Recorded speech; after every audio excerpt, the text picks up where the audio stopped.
Nakikita natin sila sa mga kagubatan, sa kabundukan, sa mga resettlement areas, at pati na rin sa lungsod. Ang mga kababaihang Ita, isa sa mga pinaka-inaapi at pinagsasamantalahan sa lipunan. Sila na salat sa basic services, madalas hindi pinapakinggan, ngunit patuloy na nagtataguyod ng pamilya at komunidad. Sa komunidad ng mga Ita, ang bawat babae ay may kwento ng lakas at pagtitiis.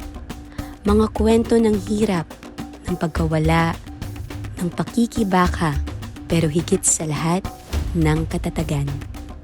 Ngayong buwan ng kababaihan, kinikilala natin ang kanilang lakas.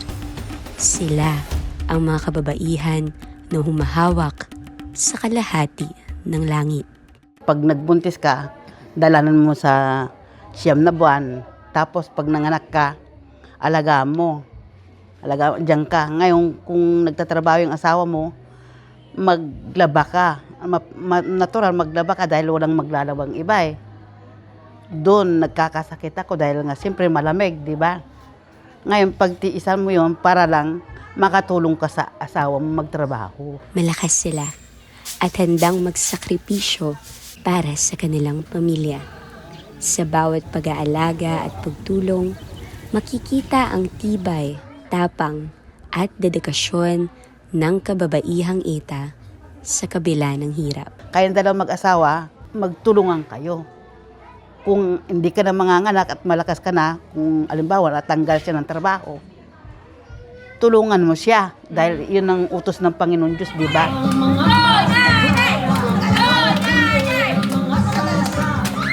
Ang pagiging babaeng katutubo ay higit hinihigitan ang kanilang hinagpis. Patuloy nilang pinipili na bumangon at lumaban para sa kanilang mga anak at pangarap araw-araw. Sa bawat hamon at luha, makikita ang hindi matitinag na lakas, tapang at dedikasyon ng kababaihang Ita. Bilang babae, hindi mo sila pwedeng yung isa mahal mo, yung isa hindi. Bilang babae, magpapantay ka kung ano yung sakit ng isa, papakinggan mo siya. Bilang isang nanay, hindi magtatanong ka muna. Sobrang hirap ng dinadanas ko ngayon. Nung Pasko na sa nasa ospital ako. Nakapos ng Pasko na sa bahay ako. Kasama ko yung kapatid ko. Nawala na ko. Kaya siguro, bilang siguro nanay, masasabi ko sa inyo, hindi lahat ng aso, hindi lahat ng babae, ay masaya. Dumalabas kami nila. Pero kinakaya ko dahil sa mga huli ko.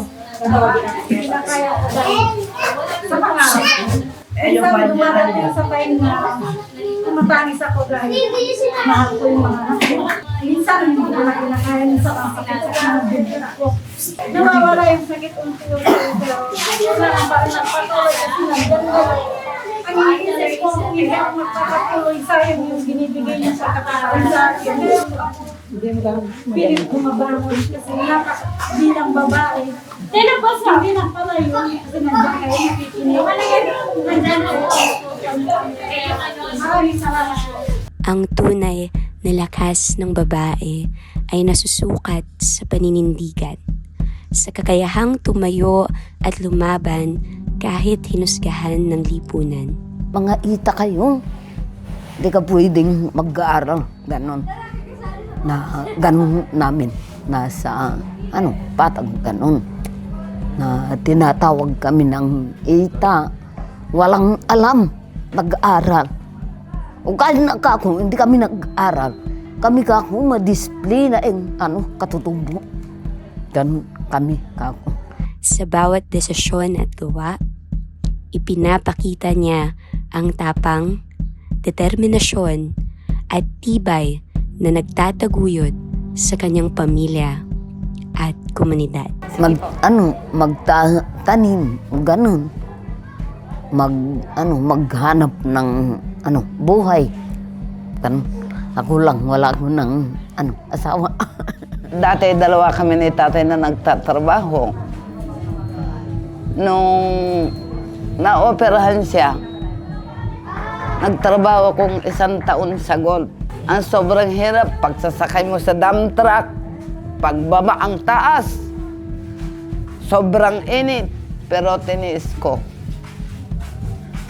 Hanggang sa nung 1 taon at 4 na buwan na kami, natanggal na kami na Indo. Ngayon, ang 13 month namin, ayaw nilang ibigay. Nag-check kami ng SS kung may hulog ba. Pumunta kami ng Tarlac.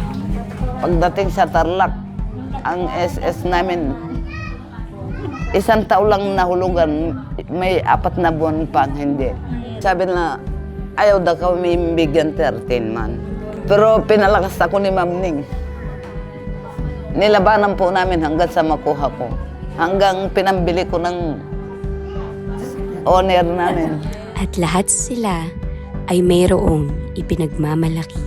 Pinagmamalaki ko yung alagaan mo yung anak mo, pati yung asawa mo, kung mahal mo yung asawa mo. Kung wala siyang trabaho, ikaw babae ang gagawa ng paraan. Pinagmamalaki ko po na meron pa po pala akong kakayahan na hindi lang po sa mga kapatid ko ako nakakatulong, kundi sa pamilya ko na po.